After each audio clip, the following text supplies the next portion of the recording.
Está no ar! O mais tradicional podcast sobre corridas do Brasil. Os comentários e o debate sobre automobilismo de um jeito que você só ouve aqui.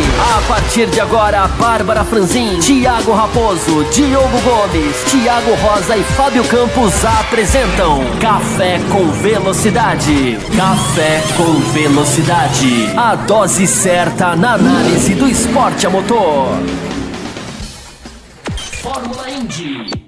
Olá, ouvinte do Café com Velocidade, estamos começando este segundo bloco de discussões sobre o final de semana aqui do programa 563, agora falando de GP da Indy, ou GP Indy, Indy GP, como queiram chamar, a prova no circuito misto, no traçado misto de Indianápolis, que inicia tudo o que vai acontecer no mês de maio, lá no que eu chamo de templo do automobilismo.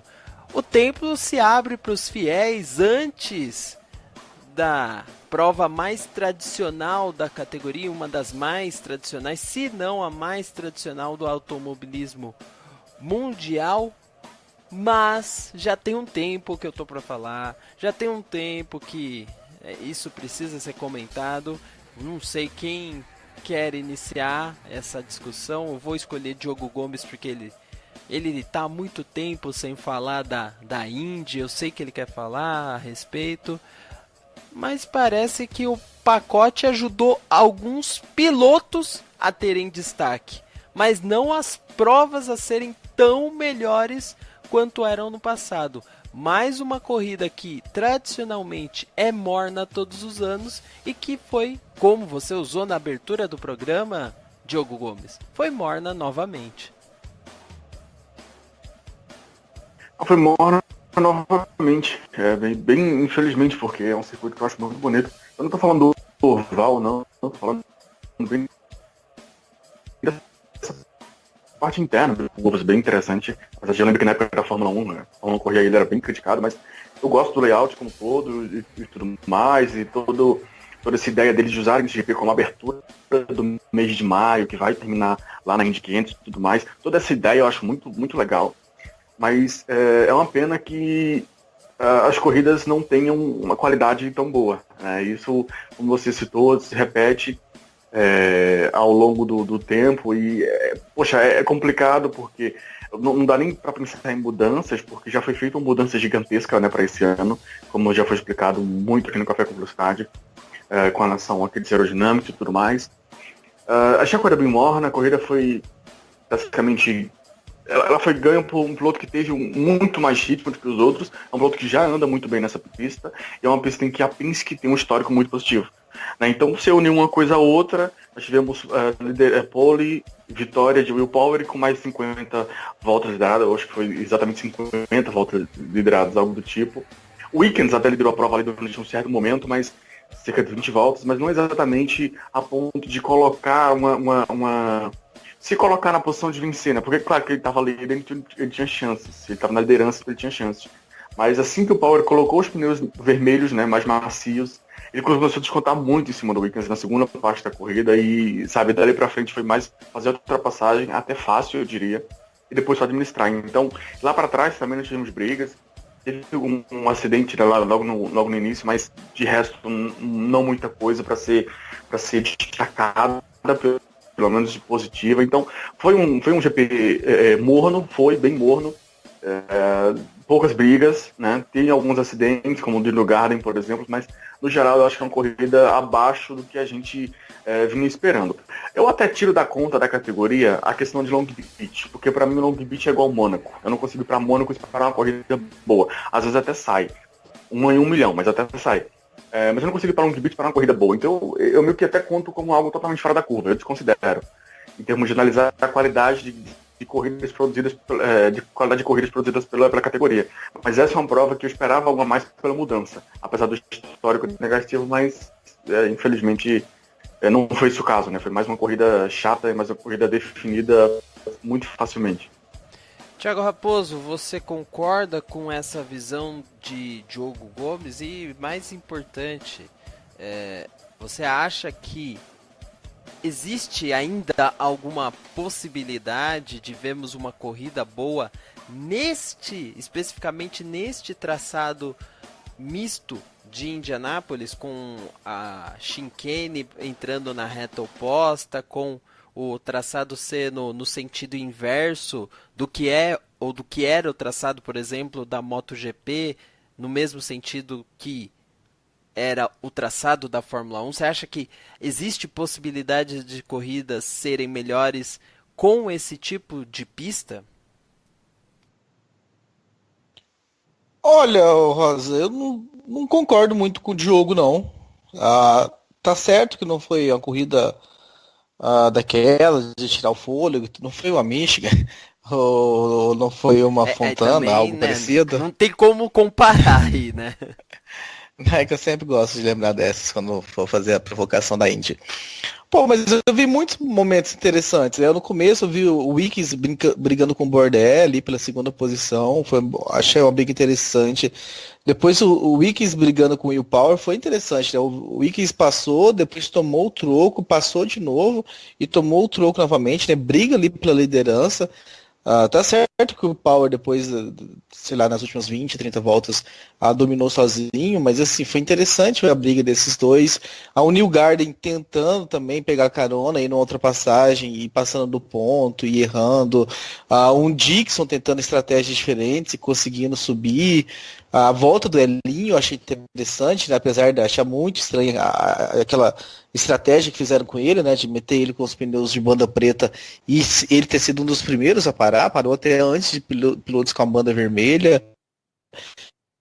Então, assim, se olhar o todo mesmo, eu não achei totalmente assim ruim, não. Eu vi pontos positivos nessa corrida. E aí, até respondendo nessa sua segunda questão, não acho que o circuito só entrega corridas ruins, não. Talvez eu, sei lá, esteja pecando aí de trazer o histórico recente, né, dessas provas acontecendo nesse misto, mas eu acho que tem sim capacidade de ter boas provas e só voltando a palavra para você, reafirmando o que eu falei, eu não acho que foi de todo ruim, não. Vi muitos pontos positivos nessa prova. Já vi provas muito mais entediantes da Fórmula Indy. Então vamos lá, Diogo, para explorar um pouco esse debate, já que o Thiago Raposo viu algumas coisas interessantes, ele menciona o duelo Will Power e Robert Wickens. Will Power é o cara dominante nessa pista. Robert Wickens tem sido a grande surpresa pelo bom desempenho que ele tem tido nesse início de campeonato. De certa maneira, você em algum momento sentiu que essa tônica de disputa entre esses dois poderia fazer a corrida mais interessante ou não, realmente não fez? Qual que é a sua visão nesse ponto? Já que pro Raposo ali chamou bastante atenção até o momento que o Power conseguiu se desvencilhar. Não, eu concordo com o Raposo nessa questão de que teve as brigas, etc. Eu acho que é mais questão de, assim, pra mim não foi suficiente, sabe? Quando o Power vem pra brigar com o Wickens, pra mim já tava muito claro que, caramba, ele vai passar. Porque o histórico dele, o histórico da Penske, a maneira como ele vinha virando muito mais rápido, foi algo do tipo, poxa, não vai ter briga. E até teve uma brigazinha ali, o Wickens, claro, bravamente brigou, puxou e tudo mais, merece crédito por isso. Mas eu não senti toda essa resistência. No final das contas, a minha impressão de final de corrida foi que foi muito fácil para o Will Power, muito fácil para a Penske. Acho que isso passou uma visão tão negativa, sabe, no conjunto da prova. De novo, tiveram brigas ali no meio, até você ter o erro do Newgarden, né, que é algo que, claro, que a gente está falando só de início de ano, mas isso pode pesar até para campeonato no futuro, mas tiveram pontos positivos, reconheço, mas não foram exatamente suficiente para me fazer, já que nós do Café com Velocidade estipulamos a frase desligar a televisão, né, ainda que metaforicamente, no meu caso, eu só assisto no computador, mas eu não desliguei a televisão tão satisfeito assim, não. Eu achei que talvez a minha expectativa estava muito alta, mas eu esperava um pouco mais. E não acho que teve esse pouco mais, não. Mas mesmo com a nova atuação interessante do Wickens, Eu quero provocar esse assunto porque é um piloto novato, né? Um cara que está chegando numa categoria que está não muita diferença, mas tem alguma diferença em relação a um passado recente e está tendo destaque. Nem isso te chamou a atenção? Não, o ritmo do Wickens me chama a atenção desde São Petersburgo, né? Porque desde de lá que ele vem andando bem. Ainda desde os testes ele já vem andando muito bem, só que como é teste a gente, né, eu acho que até corretamente releva No teste muita coisa. até o Williams anda bem, né? Pois é. Então, assim, ele tá andando bem desde o início do ano. Então, chegou num ponto que, pra mim, o Wickens ele já deixa de ser, poxa, olha lá, o Wickens andando bem de novo, e já passa a ser o Wickens andando bem de novo. Ok, sabe? Já virou algo normal, apesar de pouco tempo e apesar de ele ser um estreante. É quase como o Zarco na MotoGP, quando ele estreou, que com 6 corridas eu já esperava o Zarco andando bem na frente sempre. Apesar de, claro, eu sei que é um estreante, eu sei que pode cometer erros, que vai ter altos e baixos ali, que a gente vai ter que relevar que, apesar de ser um cara que já tem uma experiência na carreira, ainda na categoria pode ser considerado um estreante. Tá vindo aí de 500 aí, que é um oval, enfim, completamente diferente de tudo, né? E que pode ser que ele faça a maior besteira, algum erro bobo enfim, saia da prova e a gente, pô, olha aí. Mas isso não pode ser colocado como uma mancha negativa na temporada. O dele já é impressionante. Acho que tem tudo para se manter nesse nível, sabe? E só de estar ali brigando com o Power e a Penske nesse conjunto de prova é algo muito difícil. Não à toa que o Hinchcliffe vem fazendo bons anos com esse carro da Schmidt Peterson. Ele já chegou andando melhor que o Hinchcliffe. Então, assim, o cara merece muitos créditos. Mas ele tá tão bem que eu já começo a ver ele como, ok, mais um resultado bom, é isso que eu espero de você, sabe? E não algo do tipo, poxa, você é um rookie, você é um estreante, então que surpresa te ter na frente mais uma vez. Talvez seja a melhor coisa que aconteceu para a Indy na temporada, seja o Robert Wickens, porque não só ele causa um impacto positivo agora, ele se coloca como uma das caras do novo grupo, apesar de não ser um piloto jovem, ou tão jovem assim, mas coloca como uma das caras do novo grupo, é um novo grupo que está surgindo com o próprio Rossi. Apesar de já ser um campeão, a gente pode colocar também o Joseph Newgarden nesse grupo, porque é um cara que, de novo, apesar de já ser campeão no ano passado, mas é um cara que tem 20, 24, 25 anos, é um cara muito jovem ainda. Então, para a Indy ele faz muito bem e para a carreira dele também faz muito bem, sabe? Então, esse conjunto funciona de forma muito positiva. Eu estou bem contente, mas é como eu falei, eu já espero ele entregando essa performance, esse resultado de ponta. E para mim já não é surpresa.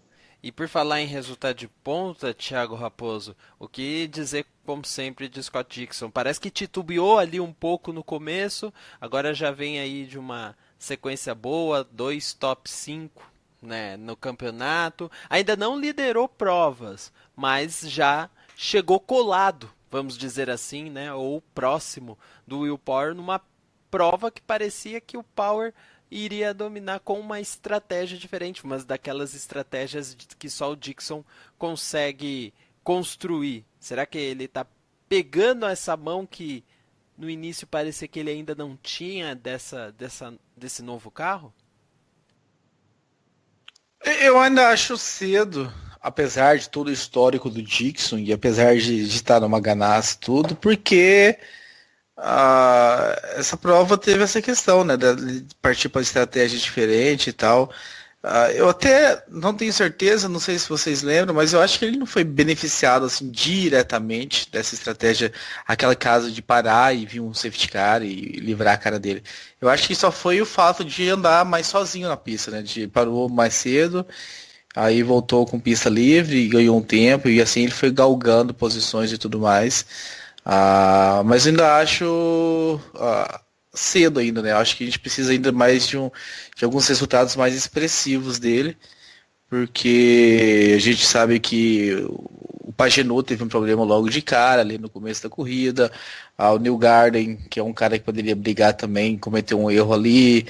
Então a gente tem esses caras aí que poderiam estar à frente dele, esse resultado poderia não ser tão isso aí que a gente viu. Então, eu acho cedo ainda pra gente colocar o Dixon nesse posto, mas eu não descarto que daqui 2, 3 ou 4, 5 corridas ele vai começar, sabe? Porque todo ano é assim. Ele nem todo ano ele começa ruim, mas todos os anos que ele começa ruim, ele termina bem.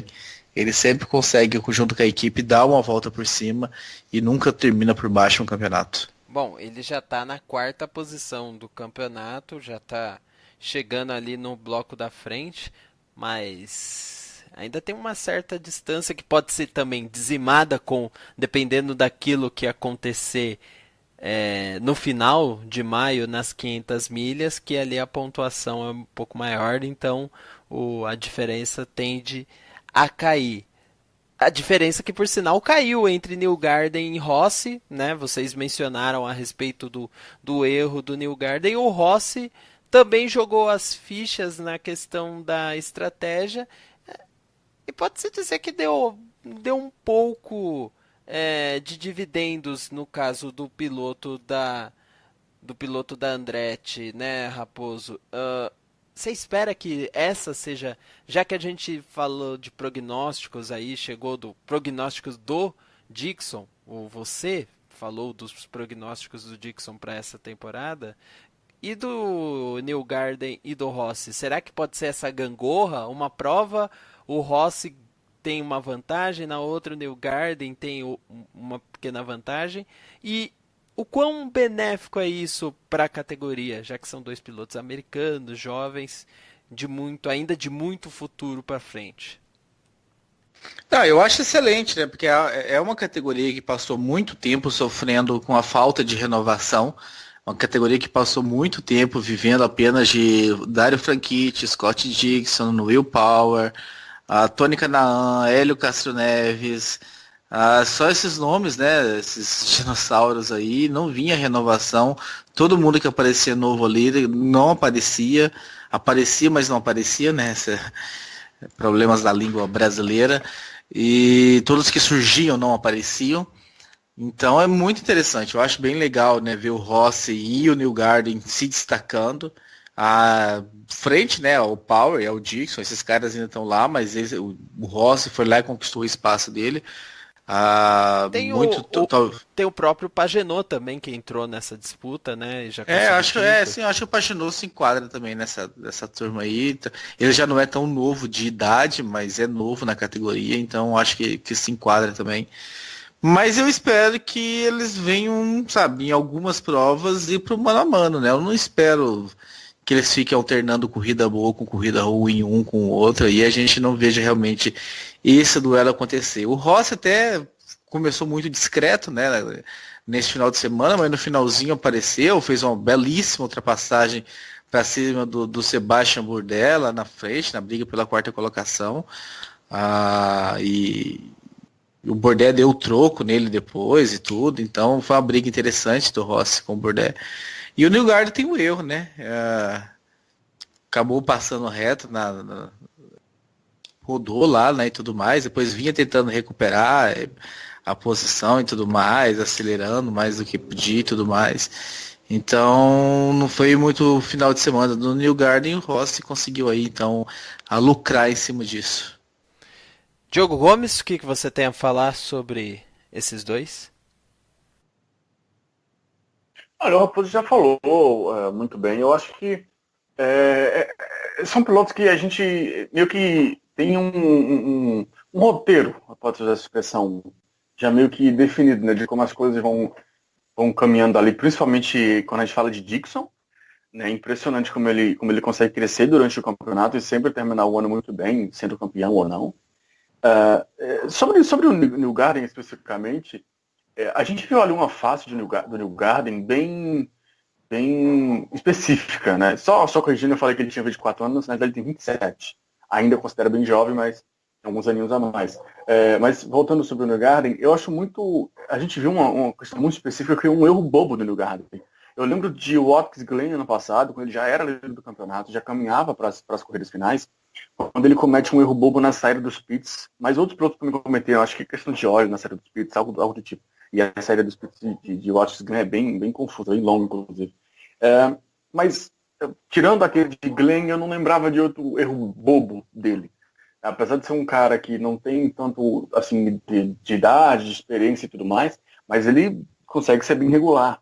E foi um dos pontos que levou ele ao título do ano passado, né?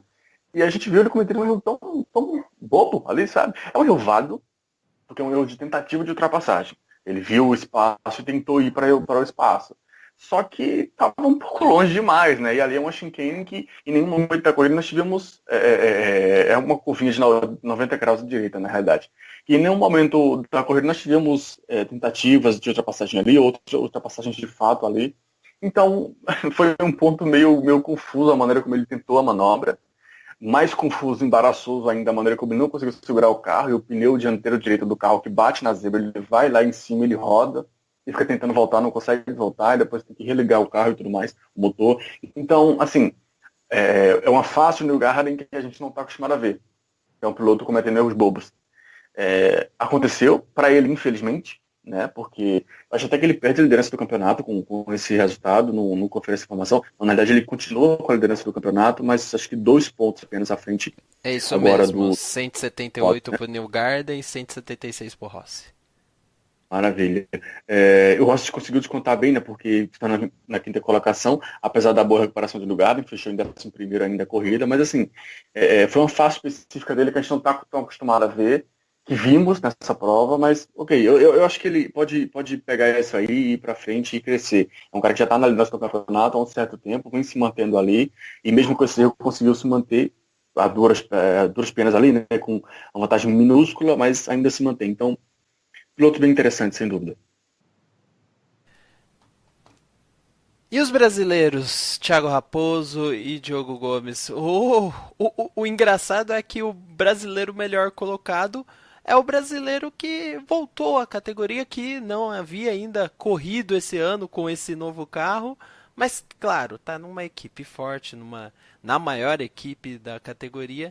E parece que o Elinho, como a gente sabe, chegou em Indianápolis, é outro piloto, né? Independente de ser misto, de ser oval, ele anda sempre bem, né? Thiago Raposo, começa aí.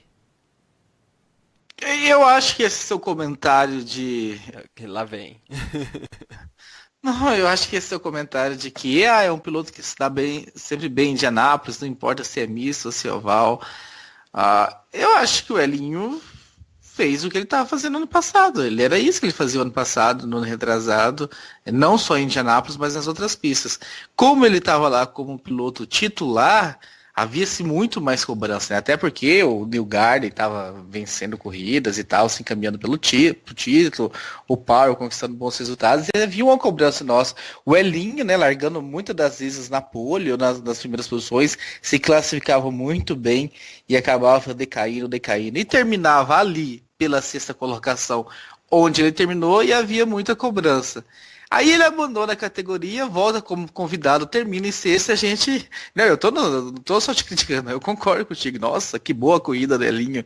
Mas se a gente for olhar, é mais do mesmo. É o que ele fazia o ano passado. 6ª colocação, onde ele ficava realmente com a Pence, né? E não se passava muito dali. Não sei se... Tá certo, é um carro novo que ele não conhecia ainda. Não sei se... Quanto tempo de testes que ele teve, se ele chegou a andar em algum teste antes ou se não, chegou no final de semana, conheceu ali na hora. Mas é um cara com mais de 20 anos, eu acho, de Fórmula Indy, ou aproximadamente 20 anos. Então, eu acho que toda a experiência e tudo assim, né, não é um cara que sofreria muito também de pegar esse carro e já começar, sei lá, 2, 3 treinos livres, já pegar o jeito do carro para entrar na corrida e andar bem. Mas é engraçado como muda, né, as perspectivas das coisas por causa de uma mudança. Uma mudança importante, eu concordo, né? O cara saiu da categoria e volta agora como convidado, mas é interessante essa perspectiva. Já o Tony e o Leite, eu acho que a equipe é uma equipe ruim, a gente sabe. Em algumas pistas eles vão conseguir aparecer, porque a Fórmula Indy tem disso, né? Não é aquela coisa Fórmula 1 de que a equipe média dificilmente consegue aparecer muito bem. Na Fórmula Indy a gente fez isso acontecendo mais vezes. Diga isso para Sauber. Nosso querido Charles está lá, marcando seus pontinhos.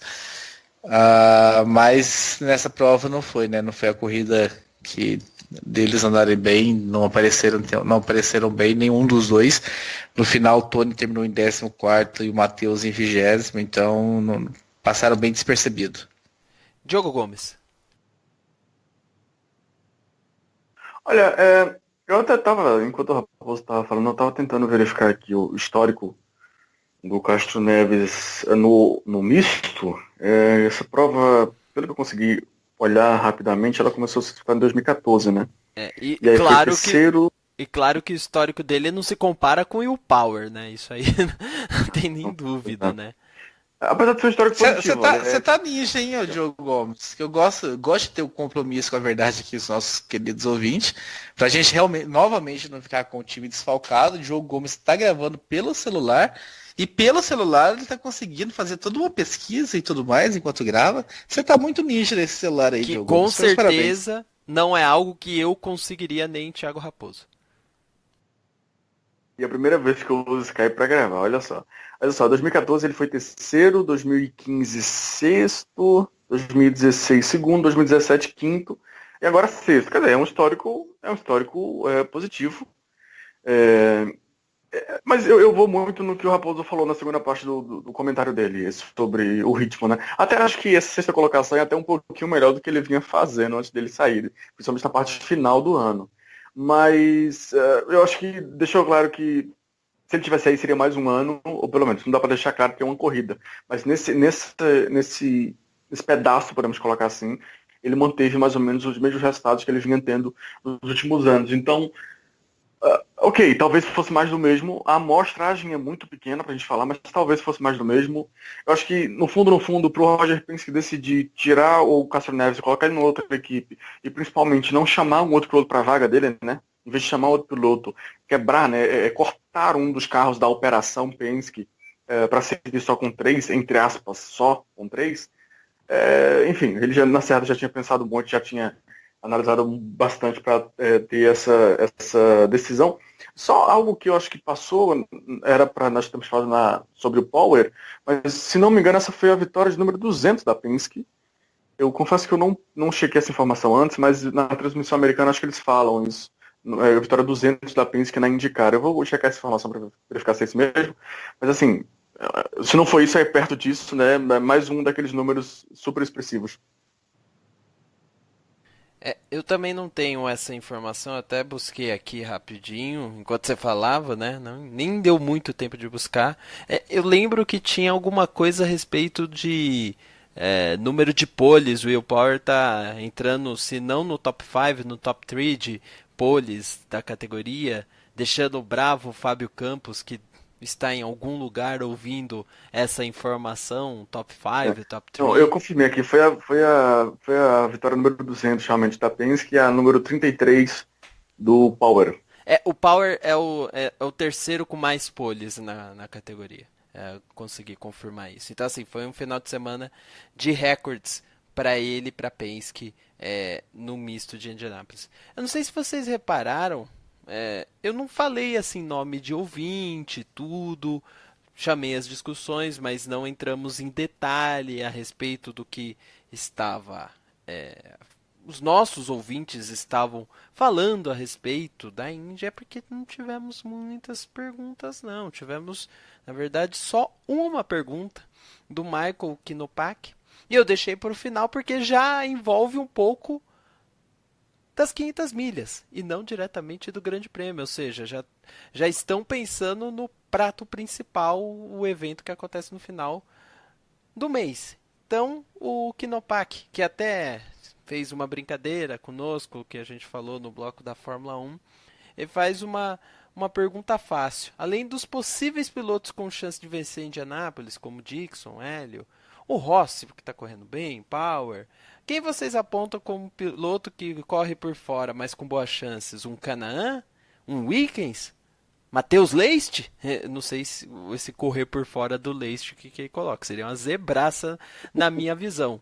E na de vocês? O Bourdais tá indo que eles correm por fora, não? Ele não colocou o Bourdais. Então, assim, já deixem aí as suas apostas, impressões para esses nomes aí que o Kinopak levantou, porque na verdade é apenas expectativas que a gente pode mostrar agora, né? Sem fazer aquele lance, sem deixar de fazer aquele lance futurológico, né?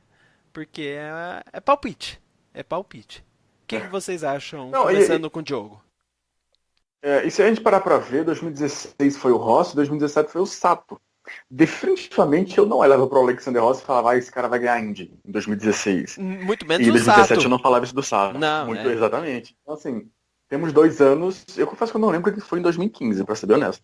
Mas, assim, são 2 anos de caras não exatamente na posição de favoritos, né? Não Os foi o famosos Hunter Hay outsiders. com o Castro Neves? Aquela disputa Hunter Hay e Castro Neves? Verdade. O Fábio Campos, olha, ele apareceu aqui, a gente já pega o nome dele. E o Raposo tá bravo com o Castro Neves até hoje por conta daquela comemoração dele, né? Mas enfim, são 2 anos aí, 2 últimos anos de caras não exatamente ali em momentos não exatamente de favoritos e que venceram, né? Vamos ver se encaminha para o 3º ano. Então, como eu já citei o Bordé, eu não sei se ele coloca na lista de candidatos dele o Bordé, mas é um cara que tá andando muito bem, né? Já é o 2º ano andando bem. Claro que o ano passado, eu digo no histórico recente, tá? E o ano passado ele foi muito bem nos treinos até a classificação quando sofreu aquele terrível acidente, né? Exato. Eu digo histórico recente porque, claro, que o Bordé é um gigante da história da Champ Car e tudo mais, mas no histórico recente ele vem 2 anos muito positivos com essa equipe. Ano passado vinha dando bastante, como você falou, e até ter o acidente. Esse ano a temporada como um todo está bem positiva. É claro que a questão de amostragem oval é muito pequena, mas é um cara que já tem muita experiência em Indy. Então, poxa, eu não sei se ele... na verdade, eu até não coloco. Eu me sinto como se eu estivesse trapaceando. Então eu não vou nem citar o Bordé nesse caso, mas, por exemplo, eu acho que o Hinchcliffe é um nome bem interessante, porque é um cara que tem essa questão do oval, ele já anda relativamente bem na Schmidt-Peterson há um certo tempo, e é um cara que está precisando de uma super vitória assim, sabe? Então, já que é pra gente fazer futurologia, aqui claro que é uma brincadeira nossa aqui com o Knopak, aliás, muito obrigado, Knopak, por ter enviado a pergunta, né? O único que enviou. Na brincadeira de futurologia aqui que o Knopak sugeriu, eu colocaria, por exemplo, um Hinchcliffe como um cara que já tem experiência, tem qualidade, está numa equipe legal, está precisando de uma vitória assim. Então, pode ser desses outsiders, desses que não estão exatamente como favoritos aí, que poderia vencer. Sobre o Wickens, assim, realmente, eu já citei, né? Não vou nem repetir o que eu já falei no início desse quadro, muito impressionado com ele, mas para mim, Indy é um mundo completamente diferente de tudo.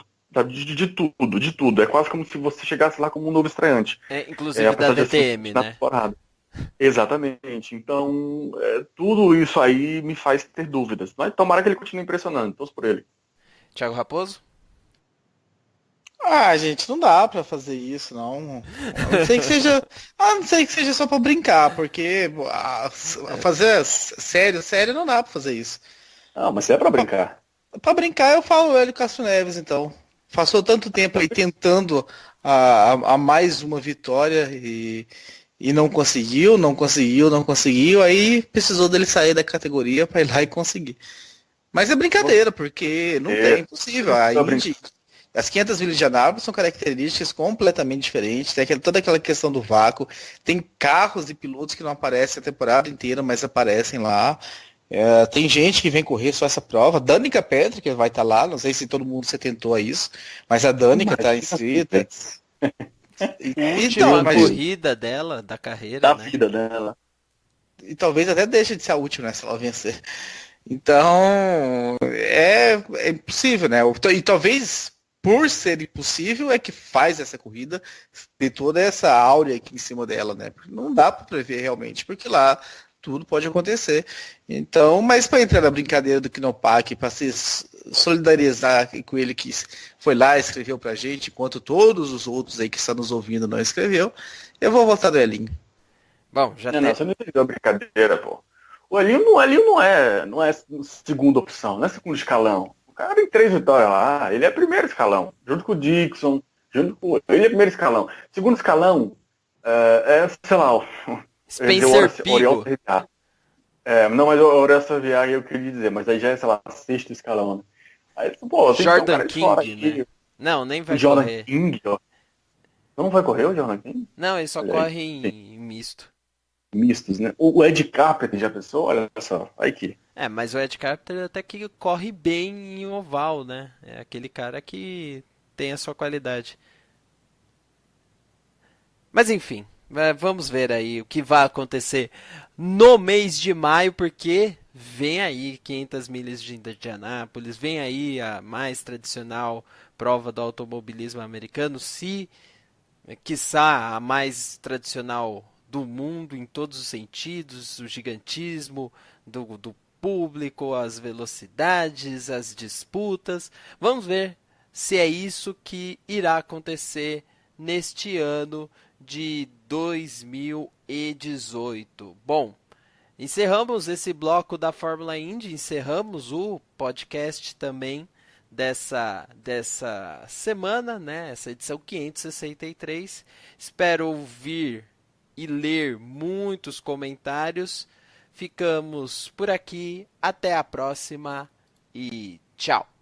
Termina aqui Café com Velocidade, o mais tradicional podcast sobre corridas do Brasil. Sempre com Bárbara Franzin, Thiago Raposo, Diogo Gomes, Thiago Rosa e Fábio Campos. Café com Velocidade. Café com Velocidade. A dose certa na análise do esporte a motor.